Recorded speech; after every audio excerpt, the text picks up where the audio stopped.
I think Sweden is still a little bit of a mystery, right? Because they've had a bad case, but they haven't had a worse case than Italy or Spain yet, and they're not, or New York for that matter, and yet they haven't had anywhere near the same type of lockdowns that other places have. There has been a shutdown of their society that's bottom up organized to a degree, but I was wondering to what degree you think it has to do with residential patterns.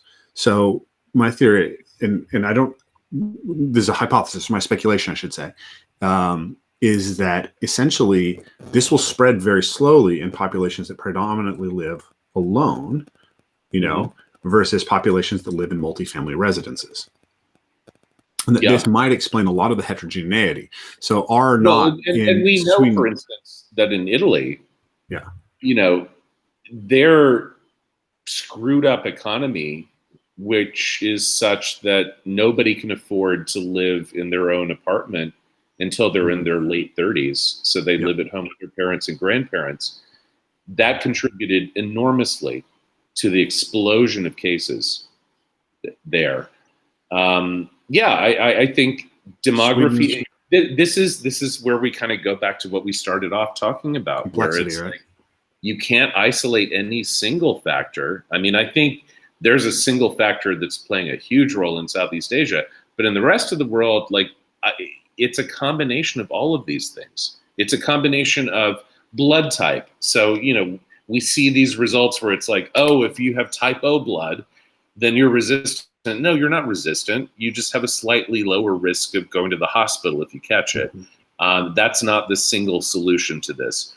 And, if you lose weight, that's not the single solution to this. And if you're under the age of 50, that's not the single solution to this, because there are healthy triathletes that crash and burn in their 20s. It's a combination of all sorts of factors in the West. What we're witnessing is what happened when the Europeans arrived in the Americas, and an immunologically naive population was introduced to, old world diseases. And I'm sure if you had been able to access the Johns Hopkins chart of the spread of smallpox in Central America in the 1500s, there would be all sorts of theories about why it was happening. And I think that's kind of what we're witnessing. Welcome to the Evolve, Move, Play podcast, where we bring you the most interesting and enlightening conversations around movement practice and how you can become the most heroic version of yourself through pursuing movement that's relevant to your nature. This is a podcast that's going to feature some of the top movers in the world, some of the most amazing movement thinkers, and people from fields that are related to movement as far afield as evolutionary theory, strength and conditioning, and everything in between. So if you're interested in movement, please stick around. And if you like our work and want to support it, please consider supporting us on Patreon, because this podcast is completely listener supported. We don't want to take any advertising. We don't want to interrupt your experience of watching the show.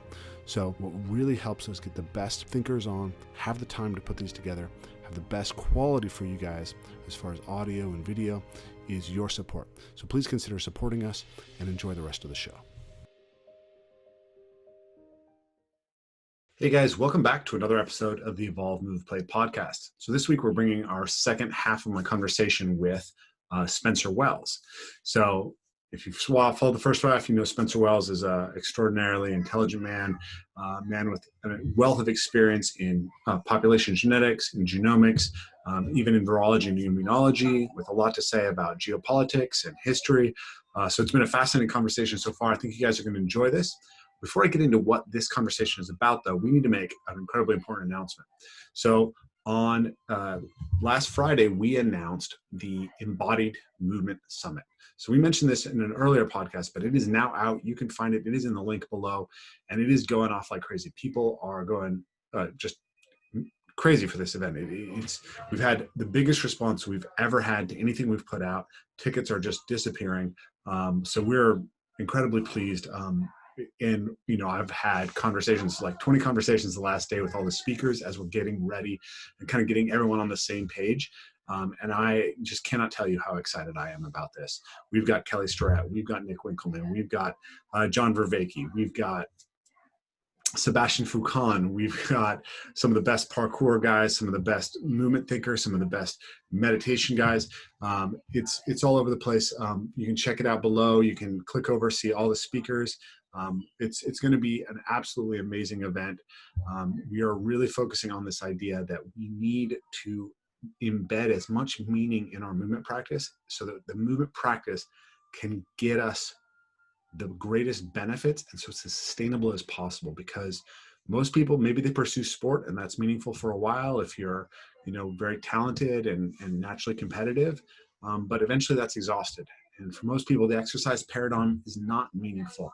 And now movements come along and parkour and these things are giving people avenues toward these kind of infinite games where there's skills that you can keep developing that you can go on forever with in some ways. But we think we can go even deeper. And this group of people are some of the deepest thinkers on these issues, and the way they're all coming together to share these thoughts, you're just going to be amazed by it. So if you're interested, make sure to click that link below. So anyways, back to this week's podcast.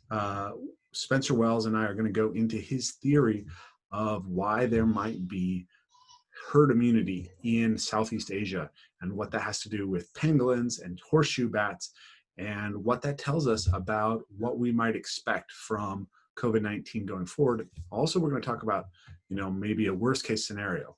So it's quite an interesting kind of deep dive into thinking about the evolution of the virus, what might come from it, and where we might find some hope and how the situation could be fixed. So if you're interested in that, stick around.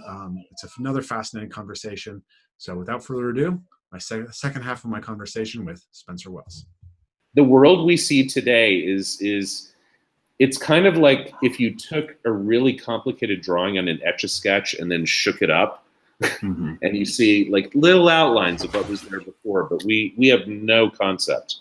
We know, for instance, from ancient DNA work that I've done with colleagues in Denmark and other places, that 90% of the genetic lineages in the Americas were wiped out in the Columbian Exchange.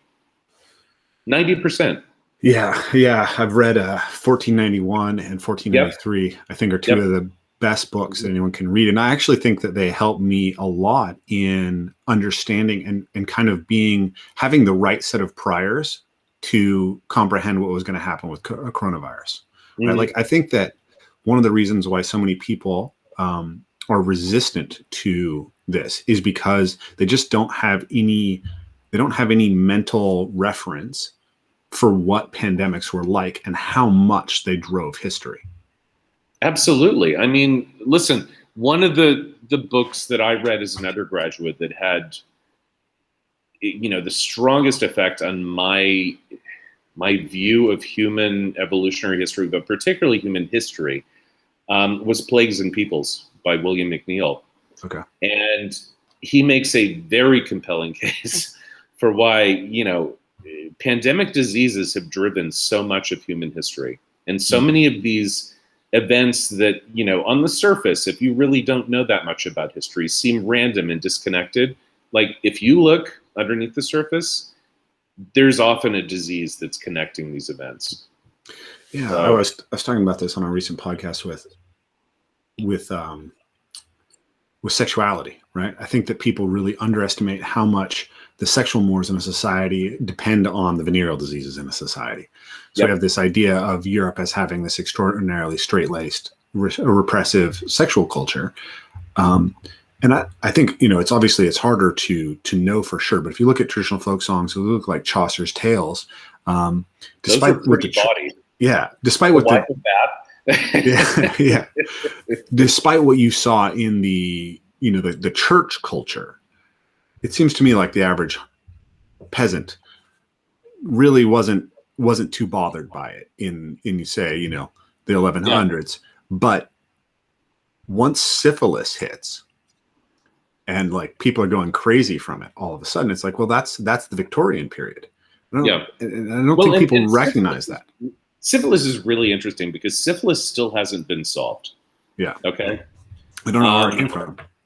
Well, exactly. I mean, it's closely related to things that have different symptoms in old world populations. Mm-hmm. Okay. And it could have been a mutation that shifted suddenly and allowed it to be transmitted sexually. And, spirochete bacteria are really nasty. I nearly died from Lyme disease. I've had Lyme disease as well. Which is another spirochete.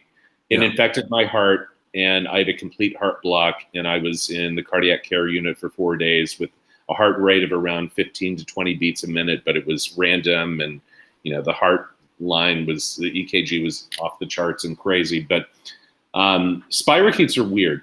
And so, it's possible that was just a random mutation. It's also possible it was picked up from the Americas, because it happened around that time.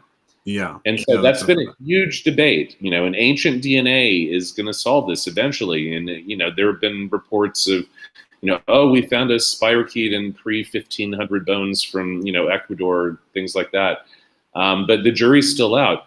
But I think you're right there. I mean, that came along suddenly.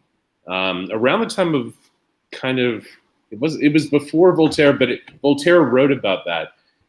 And you're right, it did shift cultural norms in the same way that HIV did for Gen X. I'm a Gen Xer. I was born in 1969.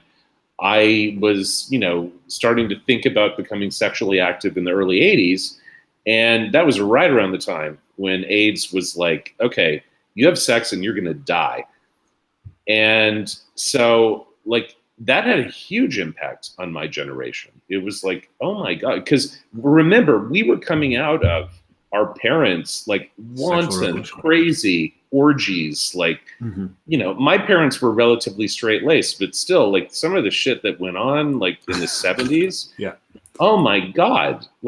It's no wonder that HIV would have taken hold in that kind of a situation. And so, our generation was suddenly whoa, okay. And then, of course, we had Reagan telling us to just say no and say no to drugs and all this other stuff. And so the 80s were a very straight-laced culture in comparison to the 60s and 70s. It's funny. I made that connection about sexual mores, but just as we're talking, it occurs to me that's, I'm sure there's other causation, right? It's complex. It's complex, not complicated, but there's a whole shift to the right in the culture in general in that period, right? There's the moral majority. There's, the new dawn of America. And well, I mean, that's how Reagan won the election. And it ultimately, I've been making notes on a blog post on this for 2 months now, and I just haven't had time to write it. But no, I mean, listen, my father's side of the family, part of it is from upstate New York. But his mother's side, so my grandmother on my father's side of the family, comes from Mississippi. And, her father was the first board certified cardiologist in the state of Mississippi. He was the county doctor, blah, blah, blah. But they lived in the Deep South for a long period of time. And we had family members who were in the Mississippi legislature and blah, blah, blah. And if you had said to anybody in my Mississippi family in the 1960s, all of you are going to be voting Republican in a generation, they would have fucking laughed you out of the room, because that was 99% Democrat. Because remember, the Republicans were the party of Lincoln. Yep. And so, those are the yellow dog Democrats. But what shifted, with the Vietnam era and with the baby boomers, and the uncertainty that introduced into American society, in the same way that I think we're seeing that level of uncertainty now. A lot of people have drawn parallels with 1968. The Southern conservative religious groups, which historically had been Democratic, started to align with Nixon. And Nixon did not actively court this. He didn't need to. Nixon was an old school, Greenwich Republican. But Reagan and his advisors were smart enough to notice this. And so in order to clinch the 1980 election, which they won resoundingly, I mean, they got 95% of the Electoral College votes, they cut a deal with the moral majority, as you said. Yeah. And that's when everything shifted in the South, and everybody went from being completely Democrat to being completely Republican. Yeah. And that is one of the most genius political moves of all time for Reagan. Well done for recognizing that, him and his advisors. But unfortunately, it introduced a new dynamic into the Republican Party, which I think we have seen the apotheosis of in Trump, because it's basically anti-elitist, anti-education, very working class, very religious, and it's led to, in my opinion, the ultimate downfall of the Republican Party. I mean, we're seeing the splintering of that party now. Well, I think that it's mirrored on the left, though. Wouldn't you agree? It is. It's of course it is. But I mean, when you've got George W. Bush and Mitt Romney and people like that coming out and saying they're not going to vote for a sitting Republican president, like, that's pretty freaking serious. Trump is an outlier, for how terrible he is. I mean, there's this concept in sports of like wins above replacement. So I started thinking about politicians, like what's your wins above replacement for a politician, or value of a replacement player? Yeah. And, I think that Trump is an outlier in his negative impact. And it's definitely destabilized everything. But on the flip side, I'm in Seattle right now, and we've got the Capitol Hill Autonomous Zone right now, and these protests and cop cars being burned, and that seems very unstable to me as well. It is. It's the craziest time I've ever seen in America. Yeah. And the weird thing is, like, okay, so America has gone through 3 existential crises in the last 20 years. And I haven't been in the country for any of them. It's gone through 3. 9/11, I was living in the UK. And I remember the moment distinctly because I was writing my book, Journey of Man, and I was writing the chapter on the migration to Australia. And so I'm sitting at my laptop, and I listen to the BBC in the background because I like to have noise on, music or like talk radio, whatever, news. And so I was listening to BBC News in the background, and I'm typing along, and I hear a plane has crashed into the World Trade Center. And I stop typing, and I'm like, what the? And my initial reaction was, this is like War of the Worlds. Like, this is some sort of piece of performance art. And, they're just pulling the wool over our eyes, and like, it's all going to be a joke in the end. And so I went downstairs and I turned on the television, and I saw the first plane having hit the World Trade Center. And I was like, oh my God. So it was so strange watching that as an American outside the US. And then in 2008, when the banks started going under and the financial crisis hit, I happened to be traveling in Russia and Central Asia. I was doing research for another book. And, I would occasionally see little snippets. Everything was, dubbed in Russian, and my Russian is so I could get some of it. But, it would be like, this bank has gone under and unemployment's like shooting up. And I'm like, what the hell is going on right now? And so that was bizarre. And now this, like, I lived in Austin, Texas. My wife and I have a travel business. I mean, one of the things that I had the opportunity to do when I was in the National Geographic Explorer residence was design private jet trips. And so, it's very sexy, blah, blah, blah. But, there are lots of downsides, i.e. like you've got 80 plus people and you're mostly in a nice bus trip. So, we have a small boutique company that does, very small trips on things like the Gulfstream 550. And we led our first trip through Indonesia, in March. And so that's part of the reason I was really carefully monitoring this, because I had to reassure all of our guests that they were going to be safe, and they were, and they made it home safely, and they loved it. And we have, clients for life. But no, I mean, we were over here, and I was watching what was going on in the US, and I'm like, we're not going back there. Like, this is going to get so bad there so quickly, because they just don't get how serious it is. And so that's the reason we ended up staying in Indonesia. And, Yeah. it was the right call. It really was, I have to tell you. Yeah, I definitely have a certain level of envy. There's part of me. But there's always this thing about, we're like, oh, we can go anywhere. We're rich and we can fly off to some private island in Indonesia. No, I mean, we happen to be here.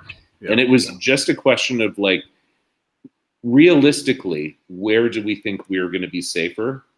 In Indonesia or in America? And most people would have said America. And I said, no. Like, I've been tracking this, and I know what America's going to do, and I know what Trump's going to do in particular, and we're going to stay here. And we made the right call. Yeah. I remember when this first started, I was very concerned about what would happen in the third world. I figured we'd, in the first world, we'd figure it out. And we have lots of beds, we have lots of ventilators relatively, and, we have state capacity. Mm-hmm. So I thought. Yeah. But that's not how it's played out in a lot of ways. I mean, I think, things look really bad in Latin America right now. I mean, the excess mortality rates in Ecuador are crazy, or not Ecuador, Colombia. Brazil. Colombia. Argentina's shooting up as well. I mean, literally, Mexico. The entire Western Hemisphere is scary as hell. Yeah. And Europe, of course, has already gone through their phase. We'll see if there's a second wave there. But, I don't know that they can take much more in Europe, quite frankly. Like, they were so heavily battered by this first wave. No, I mean, like, the entire Western world seems to have been slammed by this. Yeah. And then you've got Laos with like a dozen cases and no deaths, and like they're open and everybody's going to markets again, and like it's business as usual. It's crazy. Okay. So sticking on the Corona thing for a second, you've talked about the idea that there's some pre-existent herd immunity. So I have a couple of questions about that. There has to be. So if that's the case, that might be good news about the idea that herd immunity is possible, right? Because people have been talking about, we'll just go to herd immunity. But my understanding was a lot of epidemiologists were saying, wait, we can't be certain that that's going to work because we don't know. But herd immunity is a complicated thing. Yeah. So think back to that mononucleosis Epstein-Barr virus discussion. Yeah. So 95% of the Western world, so Europe and America, have been exposed to Epstein-Barr virus. Yeah. And so they're immune. Some of them had a really nasty case of mononucleosis. Some of them might have gone sterile, or they might have had brain damage as a result. Like if you catch it in your 30s, oh my God, it's devastating. Yeah. But if you catch it when you're 2, you might have a cough. You might have a sore throat. You might not even notice it. Herd immunity is best built up in early childhood. Mm-hmm. And that's what I think Southeast Asia has had. They've been lucky to have either this particular virus or a virus that is so closely related to it that it's providing that same level of herd immunity at a high enough rate. And listen, well, it can't have been the same. If I had to guess, I would say it's this virus simply because it's so infectious. Yeah. It's hard to imagine another coronavirus that wouldn't have been picked up prior to now. I think that something close to this or this virus has been circulating in rural populations in Southeast Asia. And for people who have moved to cities in the last 30 to 35 years, they've retained that herd immunity. Mm-hmm. But places like Singapore that have been heavily urbanized since the 1960s have no herd immunity. And that's the reason they're the hardest hit in the world. They have more cases per million population than the US does. More than it's almost Brazil. All within their migrant worker population. And that is the reason why Wuhan was the perfect city for this to emerge in. Because unlike all the other Chinese cities in southern China that have all been created by moving peasants out of the countryside into urban environments in the last 20 to 25 years, Wuhan has been urban since 1500 BC. Okay, so I have a question about that though, because if Singapore is where this is worst, but it's moving primarily through their migrant population, isn't that migrant population mostly made up of people from rural areas of surrounding A lot of them are actually from cities, because it's the people in the cities that have the skills that people in other cities want. Okay. And so they're coming from places like Kuala Lumpur, and Bangkok and Hong Kong, and, you know, other places that, you know, these are domestic workers primarily. They're not farm workers. And so, you know, I've called this disease, and I called this a long time ago before I even started to formulate this theory, but I called it kind of the revenge of the peasants, because, you know, rural tropical peasants are doing the best in this pandemic. They're doing so much better than urban Western populations. Like, it's except one, right? What about Japan? Right? How does Japan fit into your theory? So Japan is an unknown. You know, I'm curious to see how Japan fares as they start to open up. They never really closed down, did they? I mean, I thought the subways were open, restaurants were open. Culture is relatively reserved anyway. Yes. If you've spent any time in Japan, it's, you know, they're not effusive the way a lot of other Asian populations are. Like, you know, I've hung out a lot with, you know, Chinese colleagues and gotten drunk with them and gone to restaurants, and like everybody's patting each other on the back and blah, blah, blah. The Japanese tend to be a little more reserved, certainly when they're out in public. You know, they tend to kind of stick to themselves. On the other hand, you know, they have these subway systems where there are people who are employed to pack people in. And so, you know, I don't know what's going to happen to Japan. Japan's a bit of an unknown, just like India is. And the reason India is an unknown for me is, okay, so its per million population infection rate is at the moment comparable to Indonesia. So it's pretty low. It's around 100 versus 6,000 for the US. 6,000 for Singapore, 5,000 for the UK, 5,000 for Spain. So, I mean, those are the stark differences when you look at the, you know, per capita infection rate. And that's why I think there's something real there. That's not just down to testing differences or even fudging the numbers, which the Indians are certainly doing. But, you know, the big question for me with India is, okay, so it's technically within this Southeast Asian pangolin belt. It's got a species that, you know, I've been studying the phylogeny. There was a paper that was luckily published a couple of years ago on this, and it's close enough, you know, the pangolin that occurs there is close enough that, you know, potentially it could be harboring the same sorts of viruses. The question for me is, like, what happens in India? Like, is it does seem, as I would predict, that it's mostly the cities. Like Delhi is being slammed by this, and Mumbai is being slammed by this. And, you know, it's that intergenerational urban dweller that, you know, is most at risk of this thing. You know, what I really want to know is if we could get granularity in those numbers, if we could see the numbers out in the countryside, like, are we seeing a much lower infection rate, a much lower morbidity rate? I would predict that we are, but I don't know. So that's a big unknown. And Japan is another one. It's another one. But on the other hand, listen, it could just be early days. It could be that Japan's the next Sweden. So one thing that I've been thinking about is, with regards to coronavirus, is the idea that it seems to spread really predominantly indoors when you're in close contact for a prolonged period of time with somebody who is breathing times more likely to catch it indoors.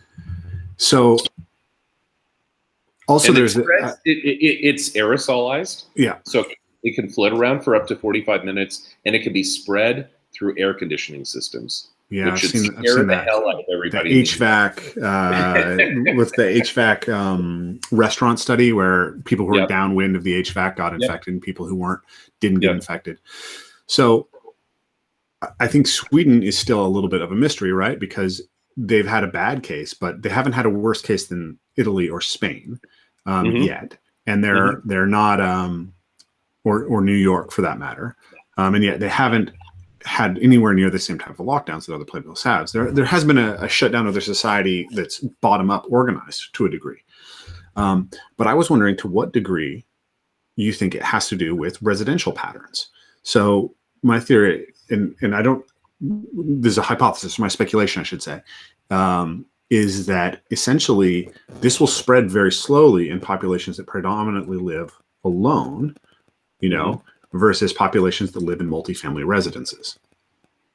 And this might explain a lot of the heterogeneity. So and we know, Sweden, for instance, that in Italy, yeah, their screwed up economy, which is such that nobody can afford to live in their own apartment until they're in their late 30s. So they live at home with their parents and grandparents.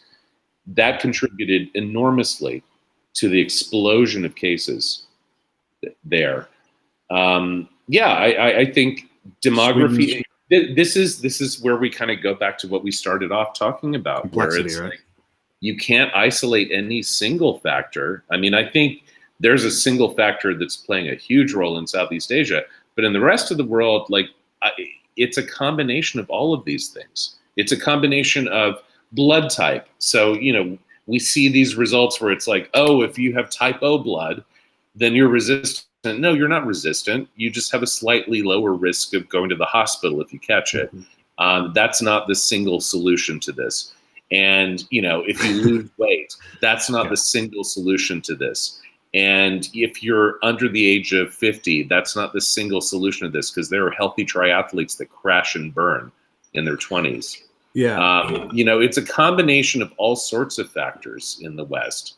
What we're witnessing is what happened when the Europeans arrived in the Americas, and an immunologically naive population was introduced to, old world diseases. And I'm sure if you had been able to access the Johns Hopkins chart of the spread of smallpox in Central America in the 1500s, there would be all sorts of theories about why it was happening. And I think that's kind of what we're witnessing. So I have another question, which is, so there seems to be a number of studies that indicate that transmission from children to adults is relatively uncommon. But there are other studies that show that children, even though they're largely asymptomatic, are shedding viral load just as much as adults. And I was wondering if it's plausible that basically this has to do with the volume of aerosol that a child produces versus the volume of aerosol that an adult produces, and also where that aerosol is distributed. So if my 2-year-old, right, she's breathing a much lower volume of air. So it's going to take longer for her to get enough virus out to create an infectious dose. Do you think that's a plausible idea? It's certainly plausible. Absolutely. I mean, listen, none of this is magic. Yeah. Infectious diseases are physical entities that transmit using mechanisms that we understand scientifically. We know exactly how this virus works. We know why it attacks the tissues it attacks. We know the receptor that it uses to get into the cells and replicate.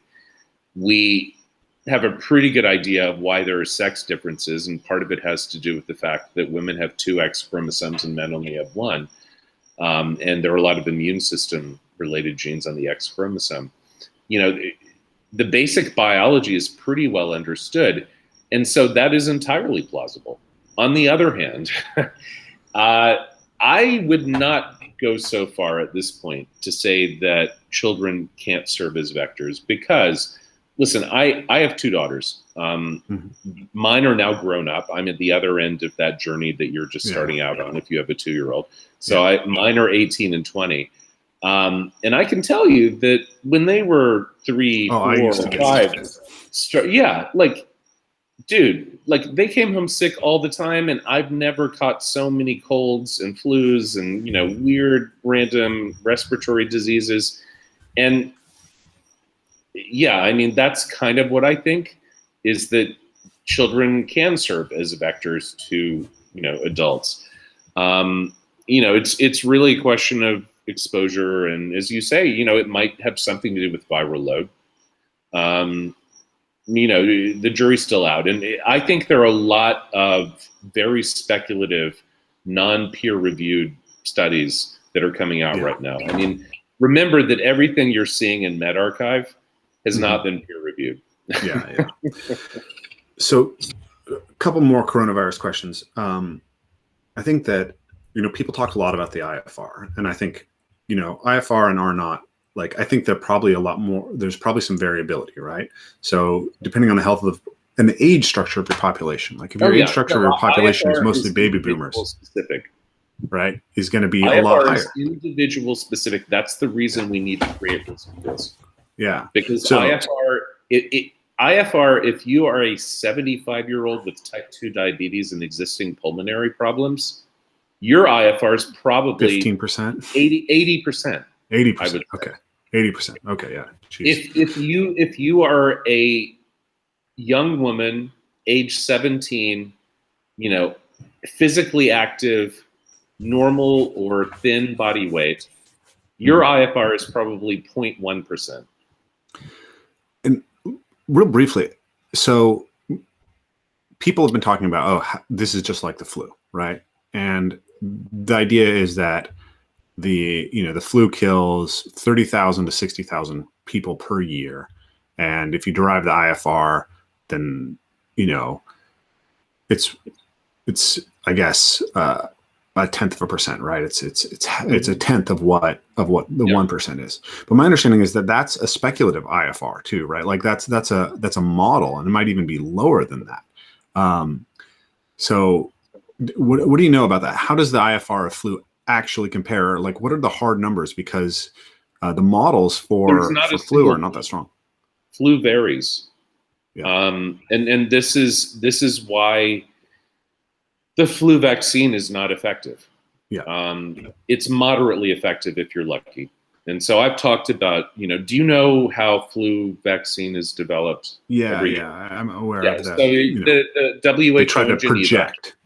They project, because scaling up the production of hundreds of millions of doses of flu vaccine so you can go to your Walgreens or your CVS and get it, in November, takes time. I mean, that ain't trivial. So as soon as we have a viable vaccine for this that's even 30% effective or 40% effective, scaling that up for the number of people who are going to want to get it is going to take a while. It's not going to happen overnight. Yeah. So, so flu is a multitude of viruses that are all, collected into this, influenza species, viral species, I guess you can call it, but, collection of viral strains. And they can vary enormously in their IFR. As we know, 1918 flu pandemic is very different from whatever was circulating in 2017. So guessing at those strains is difficult. And that's the reason why the flu vaccine varies from 10 to 60%, effectiveness. So given the transmissibility, the attack rate, or the R naught, which is related to the attack rate of these different flu strains, maybe 60% is enough to provide herd immunity. I don't think 60% is enough to provide herd immunity to this disease, though. The transmission rate, the attack rate on this thing is among the highest I've ever seen in any virus that hasn't already had a vaccine developed. I mean, measles is the highest. Measles is way higher, yeah. But because it was way higher, it was like, we've got to figure out a vaccine for this. Yeah. This is pretty damn high, though. There's a reason why on cruise ships, like 80% of people come down with this. This is not like polio. This is way, way higher than polio. This is way higher than, a typical flu infection. Or cold, right? Yeah. And so, we've got to figure out a way to develop something that gets us up to 70, 80, 90% herd immunity if the vaccine's going to be effective. And the way forward, I think, is, the statistical work I've been doing on Southeast Asian populations. I mean, if there is a cowpox here, think back to Edward Jenner's development of the smallpox vaccine, And he noticed, I mean, Jenner, lots of people knew for a long time that if you infected people with smallpox, like if you inoculated them and they got a minor version of the disease, they wouldn't catch it again. Like, they understood immunity. That was pretty simple. That's not his insight. His insight was the women who milked cattle for Didn't get it. Milk, and were exposed to a disease that they had on their udders known as cowpox, never caught smallpox. And so what he did was he scraped the pustules from the infected cow udders, and he infected a few people, and he noticed that they also didn't catch smallpox. If you can find a living virus like that, if it's not this virus that's creating some sort of herd immunity in places like Laos and elsewhere in Southeast Asia, if it's something closely related that is not nearly as deadly and still provides that level of herd immunity, that's the magic bullet. Yeah. That's the cowpox. And, it'll be worth a fortune. It'll win a Nobel Prize, blah, blah, blah. But more importantly, it'll save tens of millions of lives over the next few years. That's the gold standard. If you can find a live virus that replicates like a live virus in your body, but doesn't cause serious disease, that's when your immune system goes back to that kind of childlike state. And it really kicks in, and you create long-term immunity. It's the reason why, being infected with chickenpox is better than getting a chickenpox vaccine.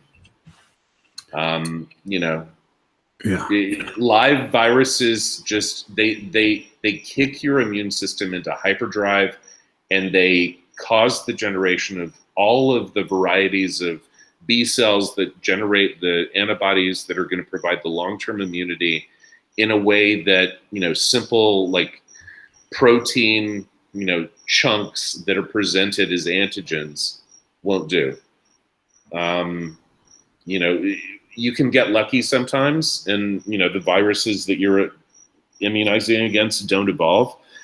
But in general, like, a live attenuated virus is the best way to immunize against something.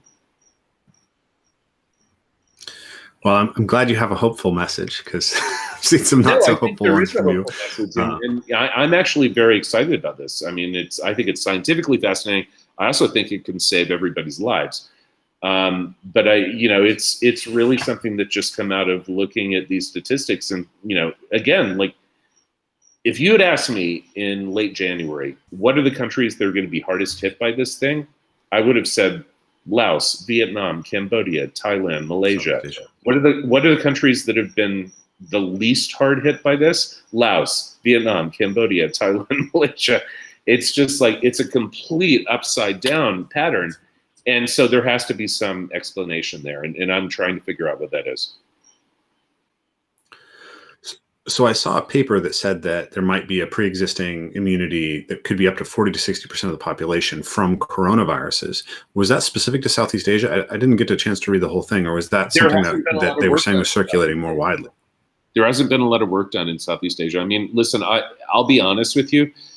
I've lived and worked in some pretty gnarly places all over the world, more than 100 countries. I've caught very strange diseases that are inexplicable and probably were a coronavirus in some cases in places like Chad and Uzbekistan.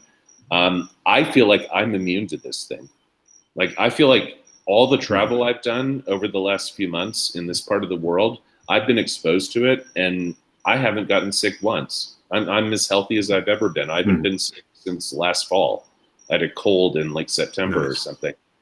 But no, I mean, I think there is pre-existing immunity. My wife, part of the reason I think that, and this is this is just a little bit of a personal anecdote. So when I was teaching at NYU Abu Dhabi a year and a half ago in January, my wife came over halfway through, and we spent the last weekend that we were in the country at a resort, the Qasr Al Sarab resort down in the empty quarter. So it's right on the Saudi border. And the last thing we did the night before we left was we went on a sunset camel ride.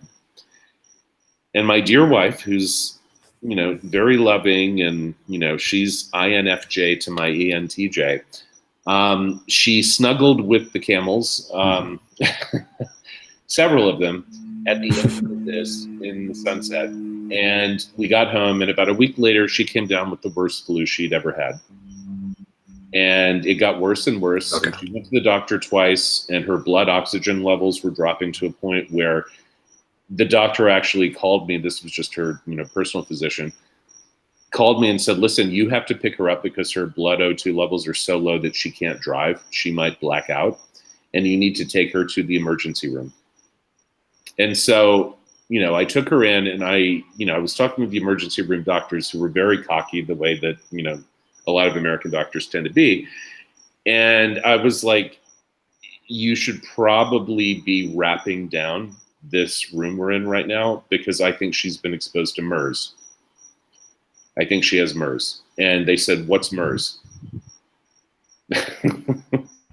I'm sure they know what MERS is now. But I said, go search the CDC website, because it's 30% fatal and it's highly contagious. So we're pretty sure that she had that. I have a sample that's sitting in a freezer in a friend's lab in Houston that we haven't sequenced yet, but it would only be the second or third case of MERS ever described in a North American, because it's a pretty rare thing to catch.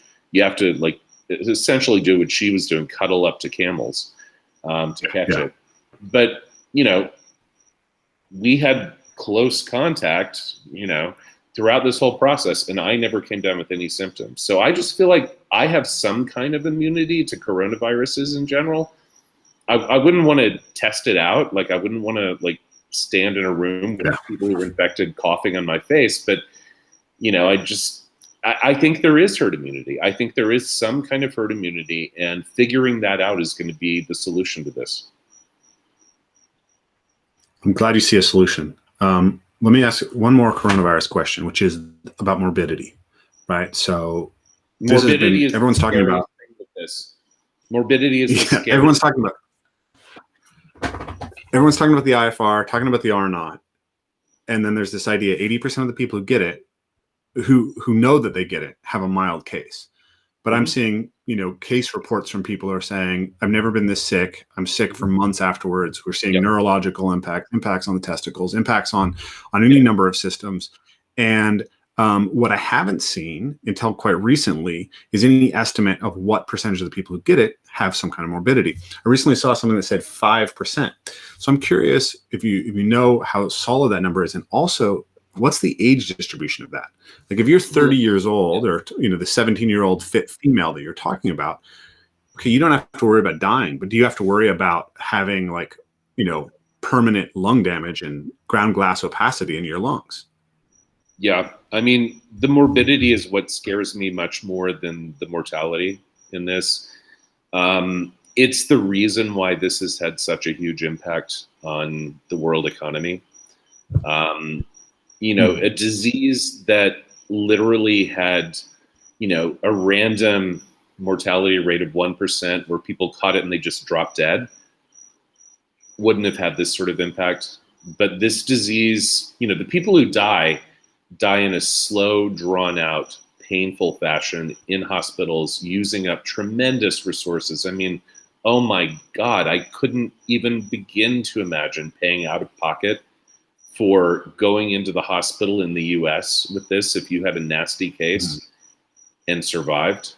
I mean, it must be in the hundreds of thousands of dollars.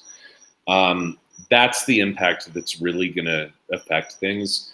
And, the numbers I've heard are that as many as 15% of, people who are infected will need some sort of hospitalization and may have some long-term effects. That's what worries me.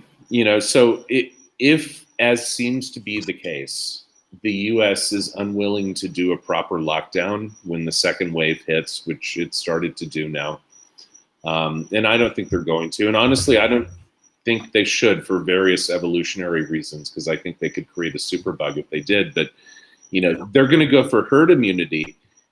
And so, okay, again, we're talking 1% IFR, that's 3.3 million people, but it's the, 30 to 45 million people who are going to need to be hospitalized in that process that really freak me out, because there aren't that many ventilators on the planet.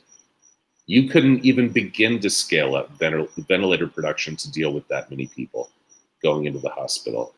That's what's going to be apocalyptic. It's not the deaths.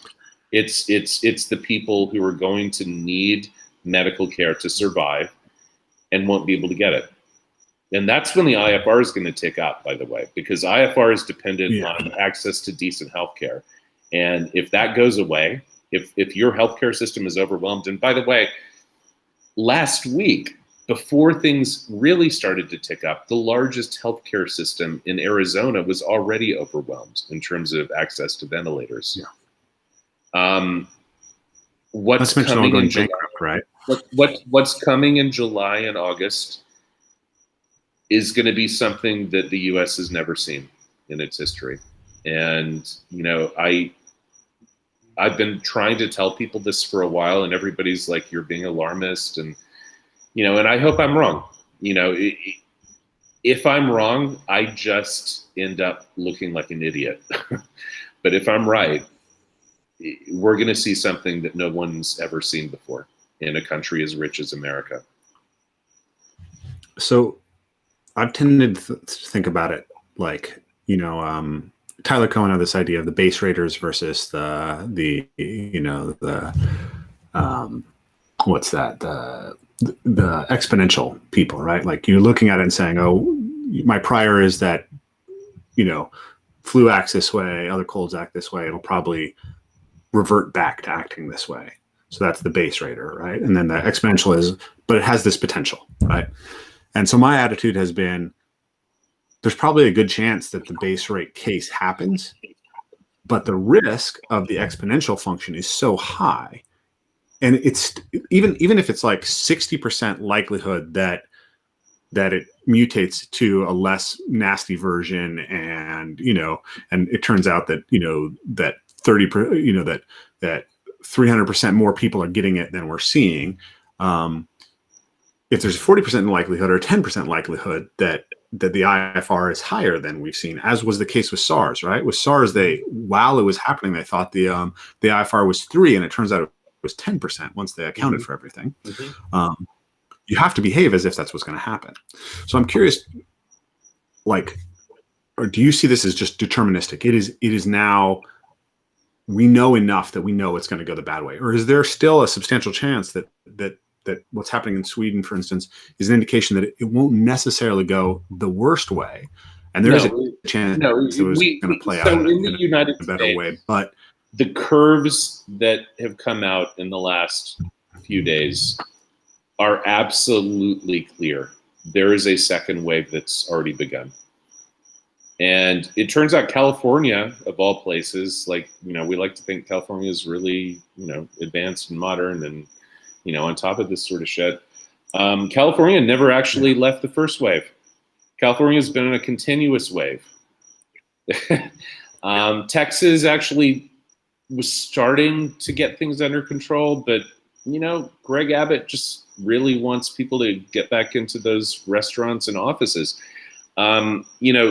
People are making decisions on the basis of how they get reelected, and Americans vote with their pocketbooks. And so they are, and Americans vote with their pocketbooks. And so when the economy tanks, sitting politicians who, are in charge of that, tend to lose the election. And so, elections are coming up this fall. And so everybody, I hate to be cynical about it, but, that's what's driving a lot of this. If this were happening a year ago, I think we'd be making a lot more clear-headed decisions as a society.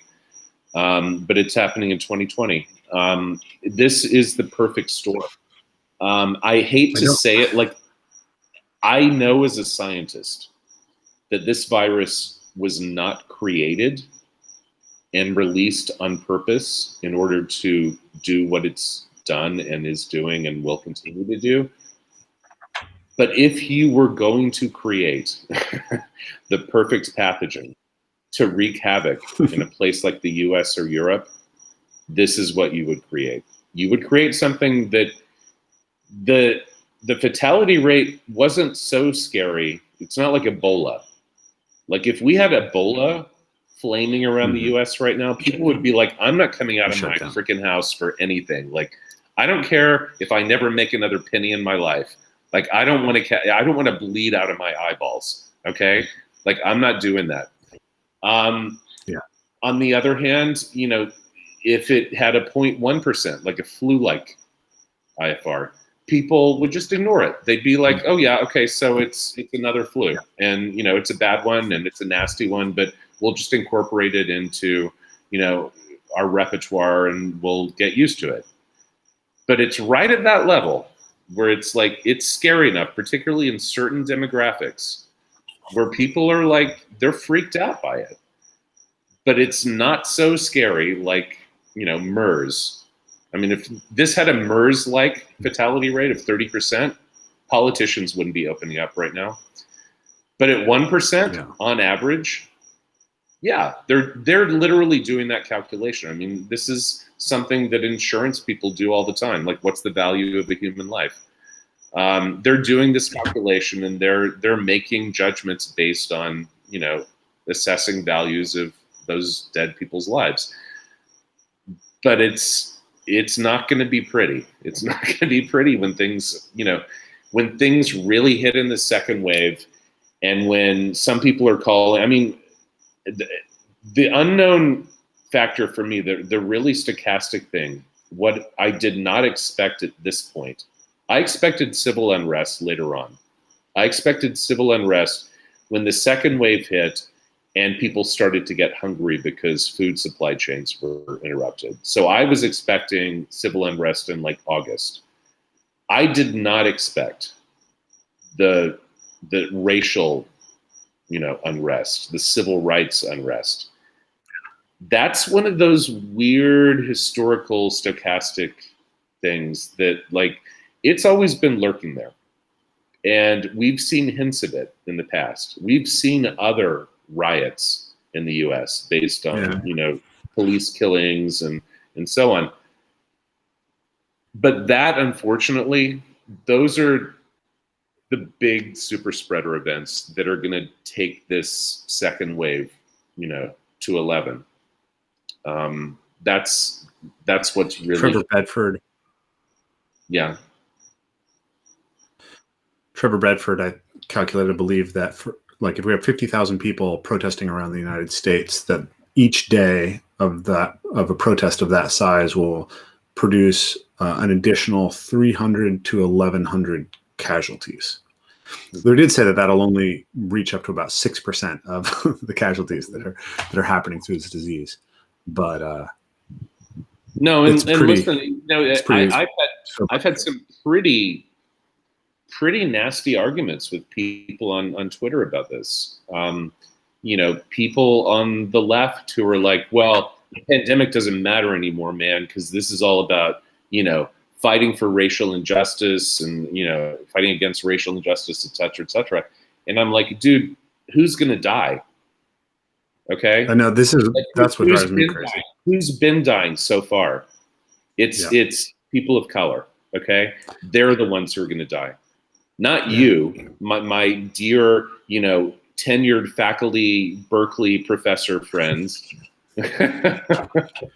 I know it's upsetting to me. I don't want to get too much into it, but just the fact that the putative purpose of these riots seems so contrary to the impact on them, right? Mm-hmm. Because very often it is the areas that communities of color and underserved communities rely on that are most hard hit by these riots, which means, so you're spreading the disease potentially in those communities, you're destroying resources that they need access to, mm-hmm. You're destroying businesses, jobs, small businesses, and I don't get it. We could have a whole conversation about that. No. Listen, this is something that, you know, I've been vocal enough about this that I was actually banned from Twitter for a while because Listen, I've worn a lot of hats in my life. I've done a lot of things. Yeah. And among the things I've done is I've done some interesting intelligence related work in some pretty dangerous parts of the world. And I've seen insurgent groups and seen how they work. And, Masood in the Northern Alliance in Afghanistan, like he's probably the greatest insurgent fighter, rebel leader of all time, in my opinion. And he was a genius at both strategy and tactics. And I keep asking these people, okay, you want a revolution, but do you know what a revolution really takes? Because I don't think you do. I think really what you want to do is you want to make a lot of noise and vent. And you can do that from home on social media. Like, you're not achieving anything. And if you really want to achieve something, here is what you have to do to achieve it. And that's when people shut the fuck up. I got to tell you, when you're like, okay, here is how you start a real insurgent revolution. I have this ongoing conversation with a good friend of mine, Stephen Guillenet, and basically it's which is I posted this on Twitter. When the republic falls, does it fall to left-wing authoritarianism or right-wing authoritarianism? And so my argument has been that I'm more worried about left-wing authoritarianism because they basically have more power in the media, more power in academia, more power in the bureaucracies of the government. And his argument has been, yeah, but the right has organized militias with lots of weapons. And there's a lot, I would say there's a lot more low intensity violence from the left towards the right. But when the right is violent, it's much more costly. So lots of Nazis are getting punched, but when one Nazi decides to take something out, they kill 500 people with the gun. Yeah, right? I mean, that's rule number one of an insurgency. Like, you side with the guys who have the bigger guns. So if you really want to do this, I mean, we can get into this shit if you want to, but the only way this is going to happen is if the wannabe revolutionaries partner with some outside organization that has the skill set to take them over the top. And then you're talking about Maoist organizations and like some really scary groups of people. These are not nice guys. No, not at all. I mean, there's no way to do this in a way that brings the good out in either the right or the left. Yeah. But I was watching the Capitol Hill autonomous group and like how they're starting to, they have no police there. Now they're starting to form their own police and try to enforce it. And people on the right are like, oh my God, it's Animal Farm. And so I watched some videos of these guys and I'm like, these guys seem completely incompetent and relatively harmless and like they're LARPing. And I'm like, I don't know. Like, I guess my prior shifted more towards, I'm a little bit more worried about those militias in Idaho. But it's bad. It's bad either way. So, I believe it's 1:30 in the morning where you are approximately. It is. So I'm going to sign off, but it was great talking to you. Good conversation. Thank you. I would love to have another conversation with you. There's, I wanted to get into, I want to talk about your kind of the ethnographic perspective you have, having been all around the world, and the people that you've been into, and also what does this rise of Asia look like? Because this was already happening, and now if it's true that Asia has some protection against COVID and it's going to go as bad as you think it's going in the West, plus everything else that's happening in the West, like we're going to see a massive shift in geopolitical power. And so we already got into some social history discussions, but I'm very curious what you're seeing in Indonesia right now and how you're looking at that. So we'll save those for another conversation, but I just wanted Absolutely. to. Absolutely. I'd love to talk about that. I've been, tweeting about this and, again, I need to find time to write a blog post, but, the World Bank last year, before any of this was on anyone's horizon, already was saying that Indonesia, for instance, was going to be the world's fourth largest economy by 2030. Mm-hmm. So think about what that means. I mean, we know about the US, we know about China, we know that India is coming up. That puts Indonesia in number 4. What that means is that Japan and every single European country is pushed down below that. Mm-hmm. This is a shift that, hasn't happened in a couple of centuries. The Economist, when I first started thinking about this seriously was when I saw that Economist chart where they put together the, global economic center of gravity in terms of like trade and GDP and so on. And they have this little line that, from about 1800 migrated toward Northwestern Europe and the US. And then starting in around 1990, it started to move back toward Asia. And what's going to happen now is with everything that's going on with this pandemic, it's going to move really quickly back toward East Asia. Yeah. And it's going to have tremendous geopolitical effects. I have been thinking a lot about Turkey. Turkey's a really interesting country. I've spent a lot of time there. I've actually driven across the entire country in a 1998 expedition we did, but so I know it pretty well. Turkey is torn between its Asian East and its European West. Mm-hmm. So Istanbul is kind of like a European city. Yeah. But Ankara is a lot like a Central Asian city or a Caucasus city. And I think what's going to happen with Turkey for 2 decades or more has been banging its head against the door of Europe, asking to be let in. So it's been looking toward the West. I think this is going to be when it shifts over to the East and it embraces its Asian side. I think no one's going to object to China's Belt and Road efforts anymore. I think the only countries that will object are the ones that are left out of that. And so that's a pretty radical shift in geopolitics. It's huge. And I think some people are triumphant about this. And I think that it's scarier because say what you want about the United States, and we've done a lot of terrible things, but the CCP is no peach either. No, absolutely not. Listen, I'm not a huge fan of the Chinese Communist Party. I hate communism. I've seen the fallout from communism in ways that nobody in America has seen. The places I've been and the people I've worked with in Central Asia, immediately post-Soviet Union in the 90s, and the stories I've heard about show trials of, family members who were government officials being thrown into prison to take the fall for mass corruption, mass executions, people lined up in the middle of the night in front of a trench and shot in the back of the head, dozens of them. And opium trading, through, parts of southern Central Asia, carried on by members of the military, the ex-Soviet military and members of the government, and offshoring all that money into foreign accounts. That level of corruption, I mean, no way. I'm not in favor of communism in any of its guises. And I've been to Cambodia many times, and I've seen, the genius of Pol Pot's, innovations there. I'm not a fan of communism at all. On the other hand, I'm also not a fan of mega corporate capitalism, the way it's not so great either in the U.S.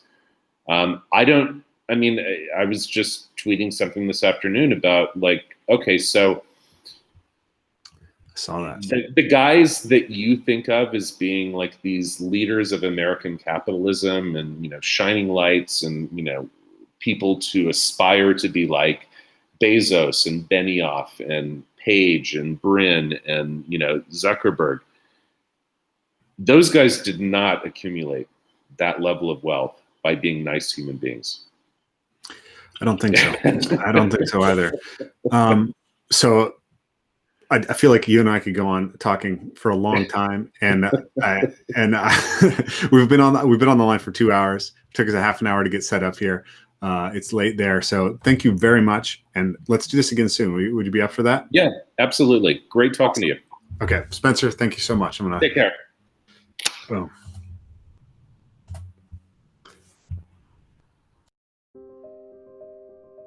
Thanks for listening to the Evolve, Move, Play podcast.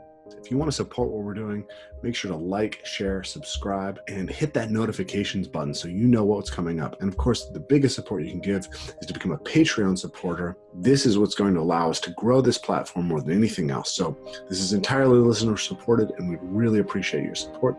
And we look forward to talking to you again soon.